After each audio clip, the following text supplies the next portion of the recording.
Sebelum melanjutkan, jangan lupa subscribe dulu, terima kasih. Bab 535 topik yang menyakitkan. Guru besar Ran Feng tidak bisa tetap tenang. Siapapun yang tahu tentang pil naga petir 9 matahari akan menjadi sangat gelisah.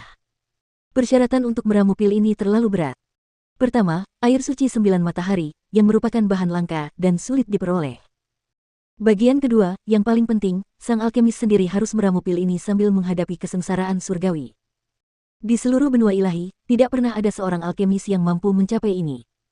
Namun, pemuda di depannya ini telah menyelesaikan tugas yang tampaknya mustahil ini.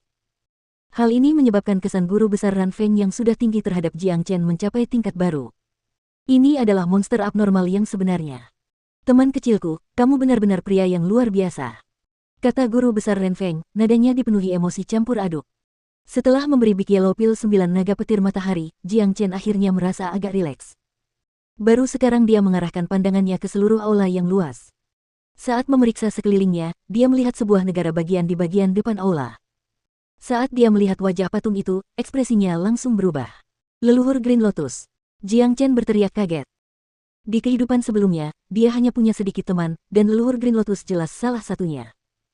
Terlebih lagi, leluhur Green Lotus pernah menyelamatkan hidupnya, jadi meskipun dia hanya bertemu dengannya beberapa kali, hubungan mereka cukup dalam.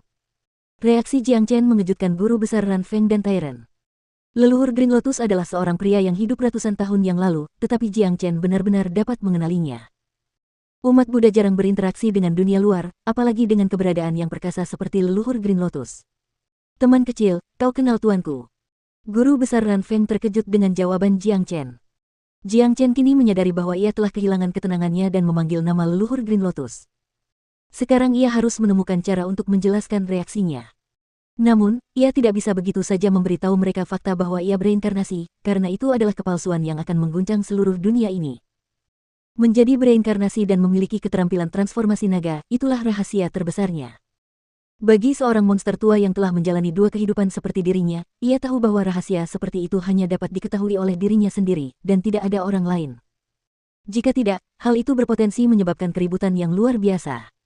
Setelah mengenali leluhur Green Lotus, Jiang Chen akhirnya teringat biksu tua ini. Ketika leluhur Green Lotus bertemu Jiang Chen bertahun-tahun yang lalu, seorang biksu muda mengikutinya. Leluhur Green Lotus mengatakan kepadanya bahwa biksu muda itu adalah muridnya. Namun, Jiang Chen tidak terlalu memperhatikan biksu muda itu, dan tidak pernah menanyakan namanya. Dia tidak menyangka bahwa biksu muda itu sekarang telah tumbuh menjadi biksu tua, dan berdiri tepat di depannya. Junior dari beberapa tahun yang lalu ini sekarang telah menjadi seniornya. Jiang Chen akhirnya mengerti mengapa Tairen mengetahui segel Fudo. Penilaiannya di lautan kekacauan itu benar, Tairen memang memiliki hubungan dengan leluhur Green Lotus. Tanpa mengubah ekspresinya, Jiang Chen berkata, leluhur Green Lotus adalah orang suci Buddha yang paling agung. Bertahun-tahun yang lalu, dia menyelamatkan nyawa leluhurku, menyebabkan leluhurku berutang budi padanya. Oleh karena itu, leluhur Green Lotus adalah penyelamat keluarga Jiangku. Kami memiliki gambar leluhur Green Lotus di rumah kami, itulah sebabnya aku dapat mengenalinya. Amitabha, bagus, bagus. Aku tidak pernah menyangka leluhur teman kecilku akan memiliki hubungan dengan guruku. Ini adalah takdir. Guru besar Ran Feng tidak meragukan kata-kata Jiang Chen. Dia sangat menyadari orang macam apa leluhur Green Lotus itu. Leluhur Green Lotus telah menjelajahi seluruh wilayah Saint Origin sepanjang hidupnya, dan telah menyelamatkan banyak orang. Orang yang tidak dikenal seperti leluhur Jiang Chen pasti akan menggantung potret leluhur Green Lotus dan memujanya. Mungkin leluhur keluarga Jiang Chen tidak akan pernah membayangkan bahwa dia akan memiliki keturunan yang menentang surga.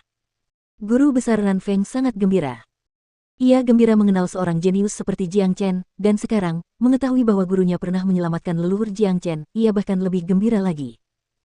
Lebih dari 100 tahun yang lalu, orang suci terhebat di kolong langit menggunakan pedangnya untuk membuka gerbang menuju alam abadi, menciptakan jalan baru bagi semua orang suci di alam asal mula orang suci.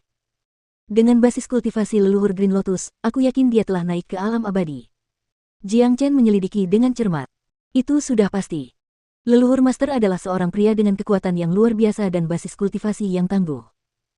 Setelah Saint terhebat jatuh di tebing Saint, dia adalah orang pertama yang bergegas ke tempat itu, dan juga orang pertama yang naik. Tairen lah yang menjawab pertanyaan itu. Kata-katanya mengandung nada sombong. Memiliki leluhur Master yang tangguh, Tairen tentu akan merasa bangga karenanya. Guru besar Ran Feng menyatukan kedua telapak tangannya dengan sikap melahap dan membungkuk ke arah patung leluhur Green Lotus. Namun, Jiang Chen dapat dengan jelas melihat kesedihan samar dari ekspresi guru besar Ran Feng, dan bahkan ada sedikit kemarahan yang tercampur di dalamnya.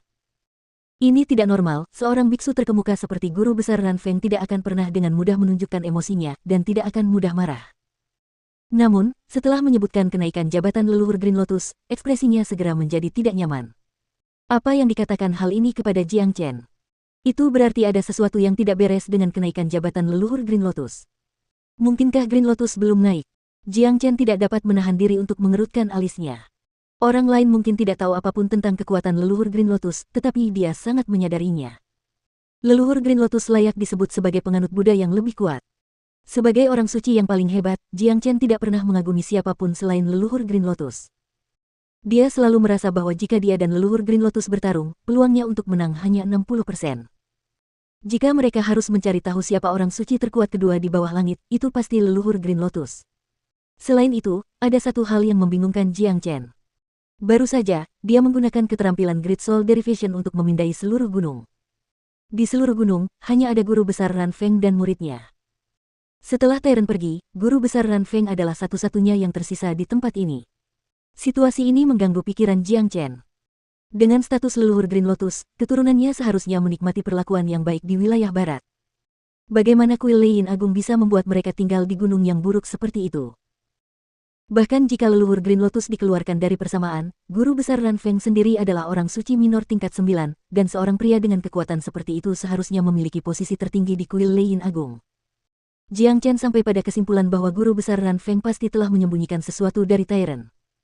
Jiang Chen tidak tahu apa yang terjadi setelah dia meninggal di tebing suci. Lebih dari 100 tahun telah berlalu sejak saat itu, dan sekarang, seluruh struktur alam asal suci telah mengalami perubahan yang luar biasa. Sebagian besar prajurit perkasa dari zamannya telah naik ke alam abadi. Jiang Chen benar-benar ingin bertanya apa yang terjadi pada leluhur Green Lotus. Namun, karena guru besar Ran Feng bahkan menyembunyikannya dari Tyrant, itu pasti topik yang menyakitkan untuk dibicarakan, jadi kemungkinan besar dia juga tidak akan memberitahu Jiang Chen. Mungkin guru besar Ran Feng merasa bahwa waktu untuk mengungkap rahasia itu belum tepat. Dia menunggu Tyrant menjadi dewasa. Faktanya, dengan kekuatan Jiang Chen dan Tyrant saat ini, bahkan jika mereka tahu kebenarannya, tidak ada yang bisa mereka lakukan karena mereka terlalu lemah. Guru Agung, leluhur saya berutang budi kepada leluhur Green Lotus, dan Anda telah menyelamatkan hidup saya. Di masa mendatang, jika ada sesuatu yang Anda perlukan bantuan saya, Jiang Chen pasti akan melakukannya dengan sepenuh hati. Jiang Chen tidak melanjutkan bertanya tentang leluhur Green Lotus, tetapi malah membuat janji. Di dunia ini, tidak banyak orang yang bisa mendapatkan janji seperti itu dari Jiang Chen. Mendengar perkataan Jiang Chen, raut wajah guru besar Ran Feng tampak gelisah. Ia merasa sangat gembira. Dengan tatapan matanya yang tajam, ia yakin bahwa pemuda di depannya ini pasti akan mencapai hal-hal yang luar biasa di masa depan. Jika ia bisa mendapatkan bantuan Jiang Chen, maka ia akan memiliki kesempatan yang lebih besar untuk mewujudkan mimpinya. Menerima kata-kata seperti itu dari teman kecil kita, biksu tua ini merasa puas. Guru besar Ran Feng menanggapi dengan senyuman. Dengan kultivasi Saint minor tingkat 9 miliknya, tidak biasa berbicara begitu sopan kepada seorang raja tempur tingkat 4. Namun, apa yang dilihat oleh guru besar Ran Feng adalah masa depan Jiang Chen. Tyrant, terima kasih telah menyelamatkanku. Jiang Chen menepuk bahu Tyrant. Meskipun dia pingsan hari itu, dia bisa menebak apa yang terjadi. Big Yellow menahan serangan 3 prajurit kuat, tetapi tanpa Tyrant, dia dan Big Yellow kemungkinan besar akan berada di tangan Istana Asura saat ini. Aku tidak mau mengambil keuntungan apapun dalam hal ini, semua keuntungan harus diberikan kepada Big Yellow. Dialah yang merasakan kesengsaraan surgawi hari itu dan membawaku kepadamu. Selain itu, orang itu secara akurat menemukan lokasi di mana kamu berada, dan dengan pedang misteriusnya, dia benar-benar melawan dan menahan 3 prajurit kuat dari Istana Asura untuk waktu yang singkat, memberiku kesempatan untuk menyelamatkan kalian berdua. Sayang sekali kita harus meninggalkan pedang misterius yang rusak itu. Kurasa sekarang pedang itu ada di tangan Istana Asura. Tyrant menceritakan kepada Jiang Chen apa yang terjadi hari itu. Jiang Chen tidak terkejut mendengar bahwa Big Yellow mampu menemukan lokasi di mana ia menghadapi kesengsaraan surgawi dengan akurat. Big Yellow adalah makhluk ajaib, dan apapun yang ia lakukan, Jiang Chen tidak akan terkejut. Jiang Chen juga tahu tentang pedang patah itu. Ia dan Big Yellow menemukannya di Whirling Sun City, dan Big Yellow telah memperlakukannya seperti harta yang paling berharga, bahkan tidak membiarkan Jiang Chen mengintipnya. Ketika mereka melawan Lord Blood Moon, Big Yellow telah menggunakan pedang patah itu untuk menghadapi Blood Banner. Sekarang, ia bahkan menggunakannya untuk menjebak Kaisar Tempur. Istana Asura, aku akan menyelesaikan masalah kita cepat atau lambat. Harta karun Big Yellow bukanlah sesuatu yang bisa kau miliki. Jiang Chen mendengus dingin saat niat membunuh mulai keluar dari matanya. Sudah ditakdirkan bagi Jiang Chen dan Istana Asura untuk memiliki hubungan hidup dan mati. Dia harus membalas dendam untuk Big Yellow, dan dia juga harus mengambil kembali pedang patah itu apapun yang terjadi, karena itu milik Big Yellow. Jiang Chen juga merasa bahwa kecuali Big Yellow, tidak ada seorang pun yang dapat menggunakan pedang patah itu. Bahkan dia, orang suci terhebat di kolong langit tidak dapat mengatakan harta karun macam apa pedang itu, jadi hampir mustahil bagi orang lain untuk mencoba dan menggunakannya. Oh benar, saat aku melarikan diri dari perburuan mereka, aku bertemu dengan Taek.on ke-6, serta 2 jenius lainnya dari sekte tak terkalahkan dan fraksi pedang tak tertandingi. Aku membunuh mereka semua, menebus sebagian bunga untukmu. Hehe, tiran tersenyum. Kerja bagus sekali. Jiang Chen mengulurkan tangannya dan menyentuh kepala botak Tyrant. Setelah melewati cobaan hidup dan mati, dan karena leluhur Green Lotus, hubungan mereka sekarang cukup baik. Oh benar juga, apakah kau berhasil menyelamatkan Tan Lang dari Istana Asura? Tiba-tiba Tyrant teringat pada Tan Lang. Sial, aku benar-benar lupa tentang dia. Jiang Chen memutar matanya. Setelah sekian lama berada di dalam pedang suci surgawi, Tan Lang pasti menjadi gila karena bosan.